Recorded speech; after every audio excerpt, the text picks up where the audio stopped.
أخطر عدو ليك مش الشخص اللي بيكرهك.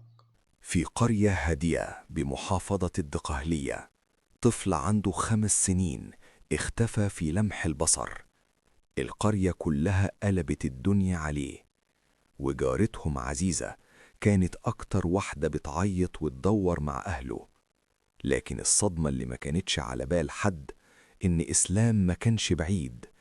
إسلام كان تحت رجليها وهي بتمثل دور الضحية. إيه اللي حصل في بدروم بيت عزيزة؟ وليه الغدر جه من أقرب الناس؟ كوباية الشاي بتاعتك وركز معايا في كل تفصيلة، لأن اللي هتسمعه النهاردة حقيقي ومرعب أكتر من الخيال. الزمان نهايات سنة 2018 وبداية 2019. المكان قرية كفر ميت لوزة التابعة لمركز المنصورة. زي أي قرية مصرية أصيلة، البيوت لازقة في بعض، الجيران أهل، والأطفال بيلعبوا في الشوارع بمنتهى الأمان. مفيش باب بيتقفل في وش حد. في وسط الجو ده كان الطفل إسلام اللي يدوب ما كملش 5 سنين بيلعب قدام بيت أهله. طفل بملامح بريئة الكل في الشارع بيحبه وعرفه. الأم كانت جوه البيت بتخلص شغلها، ندهت على إسلام عشان يدخل، مفيش رد. طلعت تبص عليه من الباب، الشارع فاضي، إسلام مش موجود. في الأول الموضوع كان مجرد قلق عادي، تلاقيه راح يشتري حاجة من الدكان، تلاقيه بيلعب مع ولاد الجيران في الشارع اللي ورانا. لكن الدقايق بتمر والقلق بيتحول لرعب. الأم بدأت تصرخ، الأب خرج يجري، والجيران كلهم اتجمعوا. مكبرات الصوت في المساجد بدأت تنادي اسم إسلام. الشباب نزلوا يدوروا في الترع والمصارف والأراضي الزراعية، لكن مفيش أي أثر. الأرض كأنها انشقت وبلعت الطفل. وسط حالة الانهيار اللي كانت فيها أم إسلام، كانت في شخصية تانية واخدة الكادر كله. عزيزة. عزيزة ست عندها 43 سنة، جارتهم الحيط في الحيط. مش مجرد جارة، دي صاحبة الأم وبيدخلوا بيوت بعض كل يوم. عزيزة كانت واقفة في الصفوف الأولى في البحث، كانت حاضنة أم إسلام بتعيط معاها، بتهديها وبتقول لها ما تخافيش يا حبيبتي، إسلام هيرجع، ده ابني زي ما هو ابنك. تصرفات عزيزة كانت طبيعية جدا، مفيش أي حاجة تلفت الانتباه أو تثير الشك. ده بالعكس، دي كانت بتوجه الناس يدوروا في أماكن معينة بعيدة عن الشارع.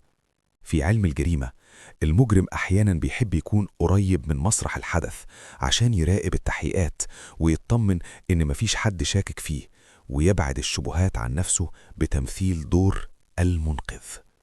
لكن تمثيلية عزيزة ما كانتش هتطول كتير. البلاغ وصل لمركز شرطة المنصورة. رجال المباحث نزلوا القرية، ومن هنا بدأ الشغل الجنائي الحقيقي. الضابط المسؤول وقف في الشارع وسأل نفسه سؤال منطقي جدا: إزاي طفل في السن ده يختفي في شارع ضيق وسط بيوت من غير ما يصرخ أو حد يشوفه؟ لو حد غريب دخل الشارع وشاله، أكيد الطفل كان هيقاوم أو يصرخ، وأكيد في حد من الجيران كان هيلمح شخص غريب. الخطوة الأولى كانت تفريغ كاميرات المراقبة اللي على أول الشارع وآخر الشارع. وهنا كانت المفاجأة اللي غيرت مسار القضية. الكاميرات جابت إسلام وهو بيلعب، لكن ما جابتش أي لقطة ليه وهو بيخرج من الشارع. المعادلة بقت واضحة وصريحة: إسلام ما خرجش من الشارع، إسلام اختفى جوه الشارع. وبما إنه مفيش أي مقاومة حصلت، يبقى اللي خده شخص إسلام عارفه ومطمن له وبيدخل بيته عادي. المباحث بدأت تضيق دايرة الاشتباه في سكان الشارع والمحيطين بالطفل. بدأوا يحققوا مع الجيران واحد واحد. لما جه الدور على عزيزة، رجال المباحث اللي متدربين على قراءة لغة الجسد لاحظوا حاجة غريبة. عزيزة اللي كانت بتعيط وتلطم بره بقت متوترة جدا قدام الضابط. كلامها مش مترتب، بتحاول تبرر وجودها في أماكن معينة من غير ما حد يسألها. الشرطة قررت تاخد إجراء بتفتيش البيوت المحيطة ببيت إسلام، وعلى رأسهم بيت عزيزة. لما القوة الأمنية قربت من بيتها، ملامحها اتغيرت تماماً. حاولت تمنعهم بذكاء وقالت: يا بيه إحنا أهل، معقول هعمل في ابن صاحبتي؟ دوروا في حتة تانية. لكن الإصرار الأمني كان أقوى. دخلوا البيت وبدأوا يفتشوا غرفة غرفة لحد ما وصلوا لمكان معين، البدروم، غرفة التخزين الأرضية. المكان كان ضلمة، ريحته تراب ومكتوم ومليان كراكيب، خشب قديم وقش. واحد من رجال المباحث وهو بيقلب في الكراكيب دي لمح حاجة غريبة تحت كومة خشب وقش تقيلة، جزء من لبس طفل. شالوا الكراكيب بسرعة، وكانت الصدمة اللي سكتت كل الأصوات في القرية. إسلام كان موجود تحت الخشب، فاقد الحياة.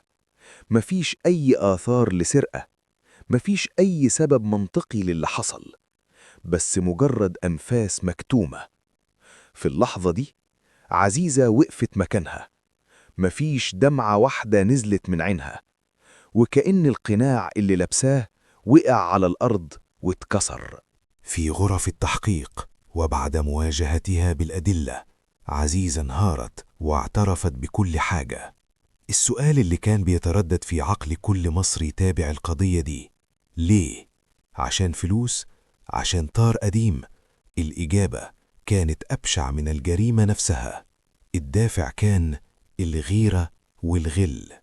عزيزة اعترفت إنها كانت بتحس بنار بتاكل في قلبها كل ما تشوف جارتها سعيدة ومبسوطة بأولادها. غيرة اجتماعية عمياء اتحولت لمرض نفسي أسود. يوم الوقعة شافت إسلام بيلعب وندهت عليه وعطت له حتة بونبوني. الطفل ببراءته دخل معاها البيت لأنه عارفها ومآمن لها، دي طنط عزيزة. وفي لحظة غاب فيها أي معنى للإنسانية، كتمت أنفاسه وخبته في البدروم، وطلعت تغسل وشها وتلبس عبايتها وتنزل تعيط مع أمه. القضية دي اتحالت للجنايات، وبعد جلسات ومرافعات صدر الحكم اللي شفى غليل كل أب وأم: الإعدام لعزيزة. العدالة خدت مجراها وانطوت صفحة القضية قانونياً، لكن إنسانياً قصة إسلام عمرها ما هتتنسي. هي مش مجرد قصة بنحكيها للتشويق، دي جرس إنذار قاسي جداً بتعلمنا إننا في زمن لازم نكون فيه حريصين على أولادنا حتى من أقرب الناس. مش كل حد بيبتسم في وشنا بيتمنى لنا الخير، ومش كل حضن بيكون دافي، أحياناً بيكون هو الفخ. رحم الله الطفل البريء إسلام، وربنا يربط على قلب أهله. لو القصة دي أثرت فيك، شاركنا برأيك في التعليقات. إزاي نقدر نحمي ولادنا في مجتمع بقت فيه الثقة شيء نادر؟ ما تنساش تشترك في القناة وتفعل الجرس عشان توصلك كل قضايانا الحقيقية الجاية. سلام.